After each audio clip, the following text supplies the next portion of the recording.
नमस्कार। आइसिसी टी20 विश्वकपको माहौल बिस्तारै तात्दैछ र सबैभन्दा ठूलो कुरा नेपाल पनि खेल्दैछ। सोच्नुस् त, त्यो नीलो जर्सी लगाएर हजारौं नेपाली समर्थकको बीचमा स्टेडियममा बसेर नेपाल नेपाल भन्दै चिच्याइरहेको, त्यो पनि भारतमा विश्वकपको मैदानमा। कस्तो होला है? सपना जस्तै लाग्छ। तर के यो सपना साँच्चै पूरा हुन सक्छ त? अब नासा सेक्युरिटिजले यस्तै एउटा मौका लिएर आएको छ। उनीहरूले आफ्ना 10 जना नयाँ ग्राहकलाई सिधै भारतमा हुने नेपालको विश्वकप म्याच हेर्न लैजाने घोषणा गरेका छन्।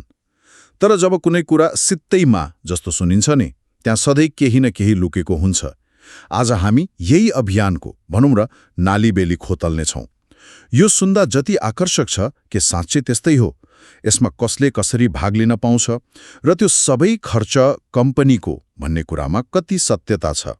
आउनुहोस्, यो मार्केटिङको गुगलीभित्र लुकेको यथार्थको गहिरो विश्लेषण गरौँ। ल, सुरु गरौँ सबैभन्दा आधारभूत प्रश्नबाटै। यो विश्वकप हेर्न जाने मौका कसका लागि हो? के जो कोहीले पनि आफ्नो नाम लेखाउन सक्छ कि यसमा केही शर्तहरू छन्? यो अभियानको सबैभन्दा महत्त्वपूर्ण पक्ष नै यही हो। यो सबैका लागि खुला छैन। नासा सेक्युरिटिजले यसलाई स्पष्ट रूपमा आफ्ना नयाँ ग्राहकहरूमा मात्र लक्षित गरेको छ। मतलब यो उनीहरूको ग्राहक बढाउने रणनीति हो, पुराना ग्राहकलाई पुरस्कृत गर्ने योजना होइन। एक मिनेट है, नयाँ ग्राहक। यसको मतलब जो पहिलेदेखि नै नासा सेक्युरिटीसँग कारोबार गरिरहेका छन्, उनीहरूले चाहिँ यो अवसर नपाउने भए? यो त अलि मिलेन नि। आफ्ना पुराना र वफादार ग्राहकलाई व्यवस्था गरे जस्तो देखियो। तपाईको कुरा एकदमै जायज हो र धेरैले यस्तै सोच्छन् पनि। तर व्यावसायिक दृष्टिकोणबाट हेर्दा यो एक सोची विचारी चाल हो। कसरी? हरेक कम्पनीको बजेट मार्केटिङका विभिन्न उद्देश्यका लागि छुट्याइएको हुन्छ।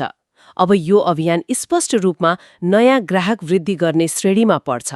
उनीहरूको लक्ष्य भनेको विश्वकपको ज्वरोलाई प्रयोग गरेर शेयर बजारमा आउन चाहने तर हिचकिचाइरहेका नयाँ मानिसहरूलाई आकर्षित गर्नु हो। र नयाँ ग्राहक हुनको लागि पनि एउटा निश्चित समय सीमा छ। हो र? हजुर, डिसेम्बर 11, 2025 देखि जनवरी 29, 2026 भित्र जसले डिम्याट खाता खोल्छ ऊ मात्र योग्य हुन्छ। अनि अर्को महत्त्वपूर्ण कुरा, खाता खोल्न आवेदन दिएर मात्र पुग्दैन। अनि त्यो खाता सबै प्रक्रिया पूरा भएर अप्रुभ्ड अर्थात् स्वीकृत भएकै हुनुपर्छ। यसले के सुनिश्चित गर्छ भने उनीहरूले गम्भीर आवेदकहरू मात्र पाइरहेका छन्, केवल पुरस्कारको लागि फर्म भर्नेहरू होइनन्। ठिक छ, व्यापारिक रणनीतिको कुरा त बुझ्यो। अब मानौ म त्यो समय सीमाभित्र एउटा नयाँ र अप्रुभ्ड ग्राहक बने। अब म विजेता कसरी बन्छु? के मैले धेरै शेयर किन्नुपर्छ वा के रे, सबैभन्दा बढी कारोबार गर्नुपर्छ?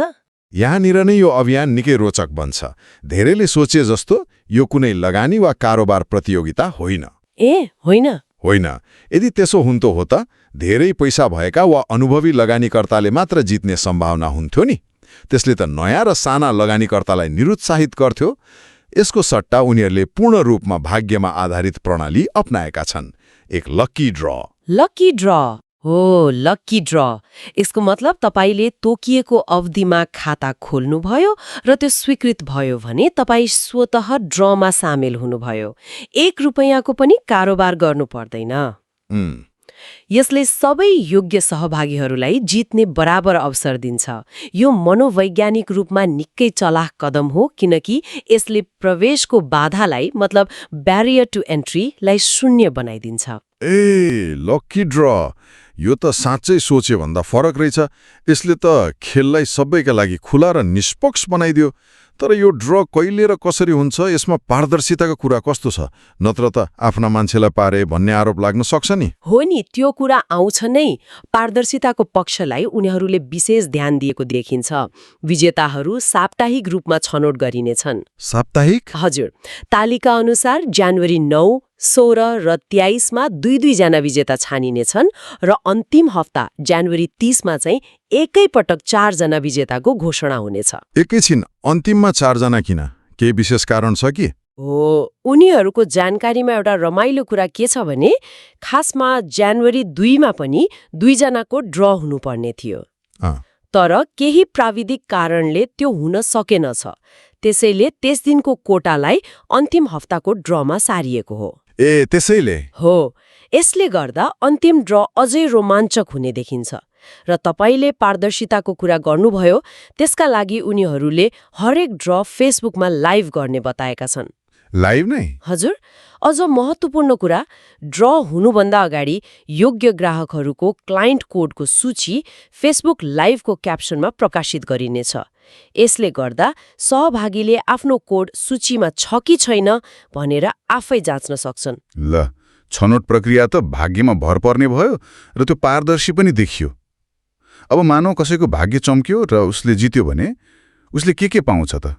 कि यो केवल एउटा म्याचको टिकट मात्र हो वा पुरै भनौँ न राजसी अनुभव हो? यो केवल म्याचको टिकट भन्दा धेरै हो। यो एक किसिमको यात्रा प्याकेज नै हो। प्याकेज नै हो, जसले विजेतालाई धेरै झन्झटबाट मुक्त गराउँछ। प्याकेजमा 4 मुख्य कुराहरू समावेश छन्। पहिलो, नेपाल भारत आउने जाने दुईतर्फी हवाई टिकट। हवाई टिकट पनि? हजुर, मिति पनि तोकिएको छ, फेब्रुअरी 7 मा जाने र फेब्रुअरी 9 मा फर्कने। दोस्रो र सबैभन्दा महत्त्वपूर्ण, फेब्रुअरी 8 मा हुने नेपालको विश्वकप म्याचको टिकट। तेस्रो, 2 रातको लागि होटलमा बस्ने व्यवस्था। र चौथो, भारत पुगेपछि एयरपोर्ट, होटल, स्टेडियम, एयरपोर्ट आउन जानको लागि यातायात सुविधा। छोटकरीमा भन्दा तपाईले नेपालबाट विमान चढेपछि म्याच हेरेर नफर्किउन्जेल मुख्य यात्रा र बसाइको चिन्ता लिनु पर्दैन। होटलको व्यवस्थाबारे अलि बढी जान्नु मन लाग्यो। के विजेताले एउटा छुट्टै कोठा पाउँछ अनि खानाको व्यवस्था के हुन्छ? यहाँनिर एउटा महत्त्वपूर्ण तर रमाइलो शर्त छ। होटल आवास ट्विन शेयरिङ आधारमा हुनेछ। ट्विन शेयरिङ मतलब तपाईले एउटा कोठा अर्को विजेतासँग बाँड्नु पर्नेछ जसलाई तपाईले सायद पहिलो पटक भेट्दै हुनुहुन्छ। हो, भनेपछि आफ्नो साथी वा परिवारलाई सँगै लैजान नपाइने भयो, अर्को विजेतासँग बस्नुपर्ने। कतिपयलाई यो त अलि असहज लाग्न सक्छ नि, होइन र? हो, यो एक किसिमको साहसिक कार्य नै हुन सक्छ, तर यसको पछाडि सिधा आर्थिक कारण छ।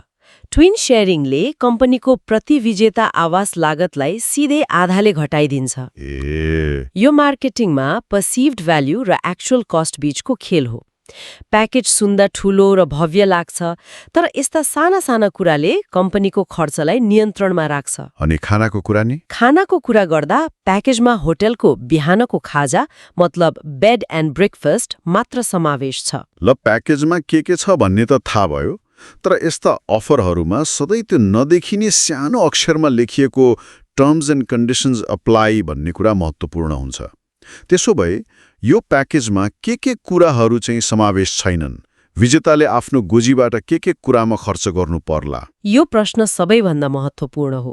कुनै पनि अफर स्वीकार गर्नु अघि के पाइँदैन भन्ने कुरा स्पष्ट हुनुपर्छ। एकदम। स्रोतले यसलाई पनि स्पष्ट पारेको छ। पहिलो कुरा, बिहानको खाजा बाहेक दिउँसो र बेलुकाको खाना, यसको खर्च विजेता आफैले बेहोर्नुपर्छ। अनि अरू? दोस्रो, भिजा शुल्क। यदि भारतीय भिजा आवश्यक पर्ने अवस्था आयो भने त्यसको शुल्क आफैले तिर्नुपर्छ। तेस्रो, यात्रा बीमा। यो प्याकेजमा समावेश छैन। ट्राभल इन्सुरेन्स छैन? छैन। यात्रामा केही भइहालेमा, जस्तै बिरामी परेमा वा सामान हराएमा, त्यो विजेताको आफ्नै जिम्मेवारी हुनेछ। चौथो, सबै प्रकारका व्यक्तिगत खर्चहरू जस्तै किनमेल, घुमफिर र अन्त्यमा यदि कसैलाई त्यो ट्विन शेयरिङ कोठा मन परेन र एक्लै बस्न मन लाग्यो भने त्यसको अतिरिक्त शुल्क पनि आफैले तिर्नुपर्नेछ। यसको मतलब यो यात्रा पूर्ण रूपमा निशुल्क चाहिँ होइन? बिल्कुल होइन। मुख्य खर्चहरू कम्पनीले बेहोरे पनि विजेताले खाना, भिसा र व्यक्तिगत खर्चका लागि केही रकम बोकेर जानुपर्ने भयो। यो कुरा पहिले नै थाहा पाउनु राम्रो। एकदम। यो एक प्रायोजित यात्रा हो, सबै खर्च बेहोरिएको यात्रा होइन। यी दुईमा धेरै फरक छ। अब नियम र दायित्वहरूको कुरा गरौँ। मानौ लक्की ड्रमा मेरो नाम आयो र म विजेता बने। त्यो उत्साहको क्षणमा मैले के कुरामा तुरुन्तै ध्यान दिनुपर्छ? केही महत्त्वपूर्ण नियमहरू छन् कि जसलाई पालना नगर्दा मेरो पुरस्कारै खुसिन सक्छ? छन्, र ती निकै कडा छन्। सबैभन्दा पहिलो र जरुरी कुरा हो राहदानी, अर्थात् पासपोर्ट। पासपोर्ट? हो, विजेतासँग कम्तीमा 6 महिनाको म्याद भएको वैध राहदानी हुनैपर्छ। यदि कसैसँग पासपोर्ट छैन वा म्याद सकिन लागेको छ भने त्यसलाई तुरुन्त बनाउन वा नवीकरण गर्नुपर्छ। यसमा हुने कुनै पनि ढिलाइको जिम्मेवारी कम्पनीले लिने छैन। अनि अर्को महत्त्वपूर्ण नियम, समय सीमा। विजेता घोषणा भएको 48 घण्टाभित्र आफ्नो सहभागिता पुष्टि गर्नुपर्छ। 48 घण्टा मात्रै? हो, जम्मा 48 घण्टा। उनीहरूले फोन कल, इमेल वा सोशल मिडियाबाट सम्पर्क गर्छन्। सोच्नुस् त, तपाईँ विजेता बन्नुभयो तर 48 घण्टाभित्र फोन उठाउनु भएन वा इमेल हेर्नु भएन भने। ओहो, त्यो त बर्बादै भयो। त्यो कल छुटाउँदाको पीडा त कल्पना पनि गर्न सकिन्न। हो, त्यसै अवधिभर अलि चनाखो हुनु पर्ला। तेस्रो नियम हो, यो पुरस्कार हस्तान्तरण अयोग्य छ, मतलब नन ट्रान्सफरेबल। अरूलाई दिन मिल्दैन? मिल्दैन। तपाईले जित्नुभयो भने तपाईँ नै जानुपर्छ। यो पुरस्कार नगदमा साट्न वा आफ्नो परिवारको सदस्य वा साथीलाई पठाउन मिल्दैन। चौथो, भिसाको व्यवस्था। कम्पनीले आवश्यक कागजातहरू देला, तर भिसा लगाउने प्रक्रिया र शुल्क विजेता आफैले पूरा गर्नुपर्छ। यसमा केही कानुनी पक्षहरू पनि छन् जस्तो लाग्यो। स्रोतमा अप्रत्याशित घटनाहरू र दायित्व अस्वीकरण जस्ता शब्दहरू पनि उल्लेख छन्। सामान्य भाषामा यसको अर्थ के हो? यो कुनै पनि प्रमोसनल अभियानको मानक कानुनी भाषा हो। अप्रत्याशित घटनाको अर्थ हो यदि कम्पनीको नियन्त्रण बाहिरका कारणहरूले, जस्तै खराब मौसमले उडान रद्द भएमा वा खेले रद्द भएमा। भनेपछि यदि पानी परेर म्याच रद्द भयो भने त्यो हाम्रो दुर्भाग्य मात्र हुने भयो। सारमा भन्दा हो, नासा सेक्युरिटिज जिम्मेवार हुने छैन।